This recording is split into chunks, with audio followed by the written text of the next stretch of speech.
Hi everyone! Good afternoon! I'm Alba Fleur Esquejo Elcano.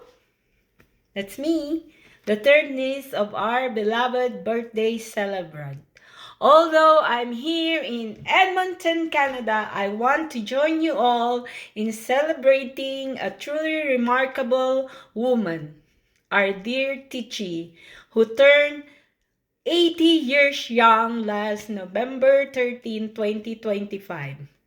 I'm so happy that there's a post celebration today together with her three lovely daughters, two of whom flew all the way from Italy.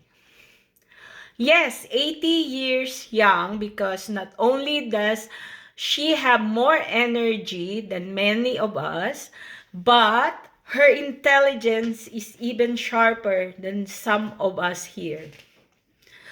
Anyway, growing up, we were never allowed to call her auntie. First name basis only. So it's Tichi. So she wouldn't feel old. And you know what? It worked, right? Look at her now. Still glowing, still sharp, still fabulous. My memories with Tichi stretch all the way back to our elementary days. She was already a teacher at North Central School where we were pupils, and for kids like us who were sometimes running late to school. Yes, I am not an exception. Nalilate ang lola. We would ask her to let us tag along on her ride. She would gladly give us free tricycle ride to school. VIP service. No membership required. I can never forget too her visits to Nora's beauty parlor. She would bring me along so I could have proper haircut because with the 6 children in the Elcano family, our default style was famous Papa Romy Special. One snip here, one snip there. Yan. Tapos na. Kaming mga babae. We like Dora the Explorer ang haircut namin. Kaya hindi pa noon uso si Dora. But because of her, during my kindergarten graduation, my haircut was perfect. Ayos na ayos. Dorang-dora ang dating. And since I quite photogenic, aminin na natin, my photos that evening look picture perfect, like a baby doll. Siguro if modeling agencies existed in Binalonan, baka kinuha na nila akong baby doll model. Chars. When I had assignments I didn't understand, I would run straight to her house. If she couldn't help me away because she was busy doing all the lesson plans, iyak agad ako. Siyempre, para gawin agad ang assignment. Para akong child star na sa drama series. She was, anyway, the grade 3 teacher to my brother Edgy and to my sister Regine, but not me because she had already been promoted as master teacher at that time when I was grade 3.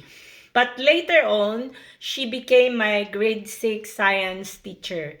But even then, no codigo, no exam clues, no leakage, nothing. Her love came with discipline. And yes, she was known as one of the terror teachers during that time. Along with Madam Cancino, rest in peace po Madam, and Madam Virginia Rivera.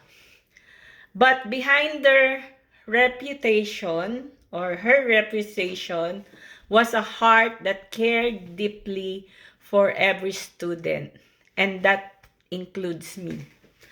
One unforgettable gift she gave me, same with my sister Regen, the art of declamation. And also my other sister, Ria. She trained us with proper intonation, emotions, and conviction. And because of her, I always won in the competition for District 1. And I became the declaimer of the year when I graduated from elementary school. She taught me not just to memorize the words of the declamation piece, but to feel them. Parang training na rin for my own MMK soon episode. Someday. Anyways, when I graduated elementary as salutatorian, she wrote my speech. When I graduated high school too, again, as salutatorian, she wrote that speech again. At this point, she deserved honorary co-salutation honors. During my high school days, she became my walking encyclopedia. Before Wikipedia, we had Teachipedia. I crossed to her house for help with lessons, especially English subject. Mahina kasi ako sa English. I prepare yung memorization.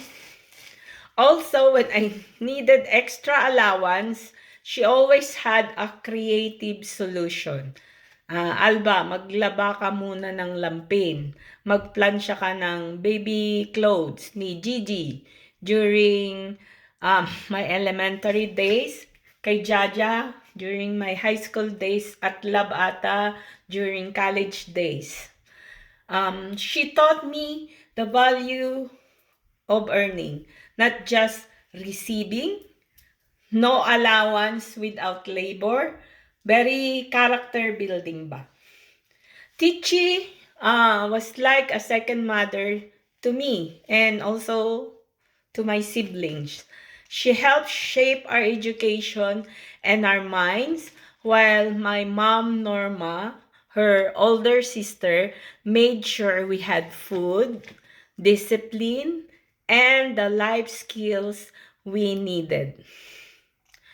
So, with the two of them guiding us, I grow into the person that I am today. Thank you. And how can I forget, too, my first trip to Baguio with her and Uncle Tony. She knew the zigzag road might make me dizzy. At nakaka-dizzy talaga. So she already prepared plastic bags for vomiting just in case. But I think nagsuka ako. That's the kind of love she gives. Thoughtful, prepared, and always anticipating what we need. So today, Tichi, I want to honor you. Thank you for being my teacher, my mentor, my guide, my strict but loving second mother. You shape my confidence, my achievements, and my love for learning. On your 80th birthday, we don't just celebrate your life, we celebrate the many lives you've touched, including mine. Happy 80th birthday, Tichi. We love you. Woohoo! Bye!